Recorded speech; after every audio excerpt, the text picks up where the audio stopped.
السلام عليكم متابعينا الاعزاء. النهارده معانا مفاجاه، معانا المهندس هشام وصفي هيعمل لنا اكله من اروع ما يكون. هخليه هو يعرفكم على المكونات ويعرفكم على الاكله بتاعته هيعملها ازاي. ازيك يا استاذ هشام؟ اهلا وسهلا. تعمل لنا ايه؟ النهارده عندنا جمبري سكامبي ودي المكونات. النهارده عندنا ايه؟ جمبري سكامبي. تمام. شريمب سكامبي اسمه. تمام. عندنا كيس جمبري. تمام. جمبري مجمد. ممكن يبقى فريش، مش هيجرى حاجه. يكون متقشر.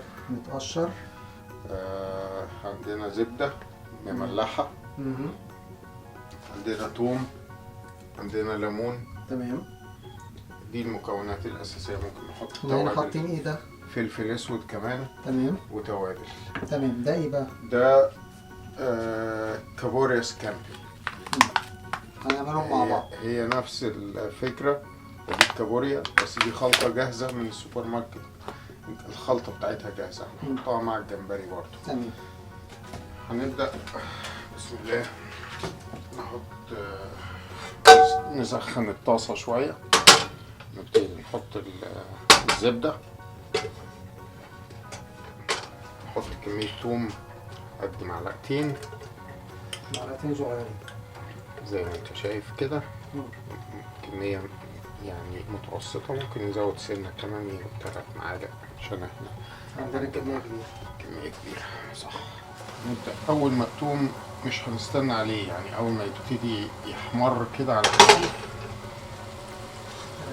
هنقوم مسقطين الجمبري. بما إن الجمبري ده مجمد فهو هيتعبنا شوية في الحرارة. نستنى لما يفك على النار كده ونرجع لحضراتكم على طول. نبتدي نحط بقى الكابوريا. دي رجلين كابوريا حقيقية مش كده؟ ايوه، دي جاهزة، التتبيلة جاهزة، نفس التتبيلة. رجلين الكابوريا هنا يا جماعة، الرجل بتاعتها حجمها فظيع أصلا. واحدة ممكن تعمل لها لوحدها نص كيلو، ولا الاتنين يعملوا كيلو ولا ربع ولا حاجة. ده اللحم الصافي بتاع الكابوريا دي من جوه. عندنا المية كمان بدأت تغلي، فهنبتدي نسقط المكرونة. ننزل بالفلفل الاسود.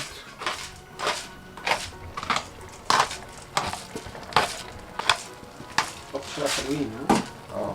هي بتحب الفلفل الاسود. ايه ده؟ ليمون بيبر. ممكن شوية صغيرة عشان لسه هنحط ليمون، مش هنكتر منه.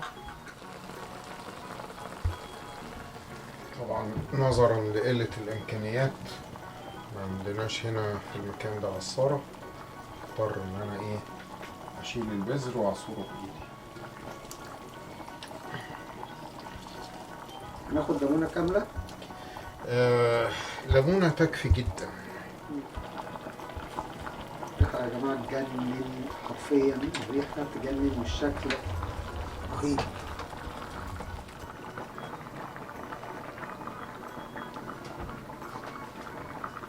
هنسيبه 10 دقايق على النار ونرجع لكم على طول. فده عبارة عن الزبدة دي طماطم دايس متقطعة مكعبات. نحط عليها شوية زبدة، نحط عليها ملح وفلفل.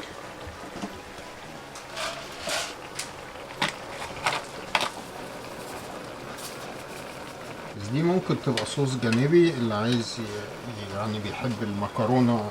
المكرونة خلصت وهي مكرونة بيضة بتتحط عليها السكامبي والصوص بتاعه، لكن اللي حابب يزود صوص احمر فيبقى حاجة زي كده، بتبقى ليها طعم احسن من الصلصة العادية. لان احنا كده دي خلاص استوت.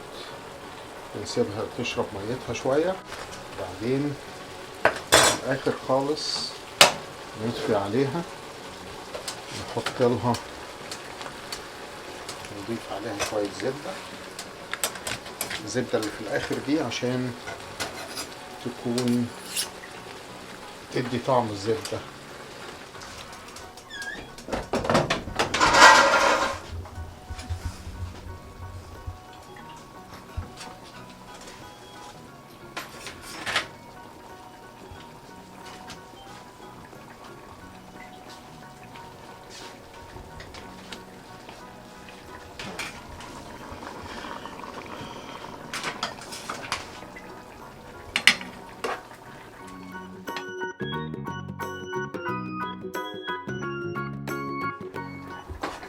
هنبتدي نعمل الطبق بتاعنا، طبق التقديم.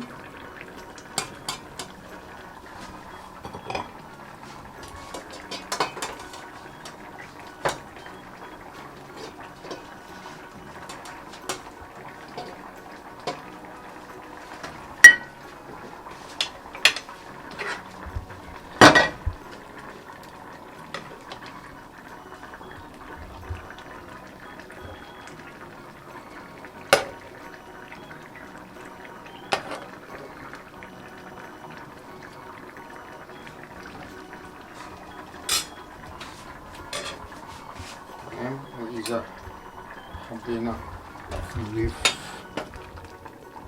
طماطم دايس بالهنا والشفا. دي يا جماعة كانت وصفتنا النهاردة. كلنا اسمها ايه بقى عشان ما بنسى؟ شريمب سكامبي، ومعاها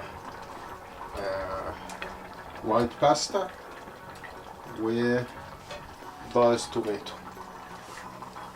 شاكرين جدا يا شيف هشام، شرفتنا والله وعملت لنا اكله ان شاء الله. يعني اصلا ريحتها فظيعه جدا، فاعتقد كمان طعمها هيكون روعه.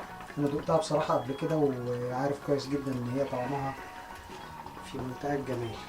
اشوفكم ان شاء الله في وصفه جديده، مفاجاه جديده مع كيتشناوي. سلام عليكم.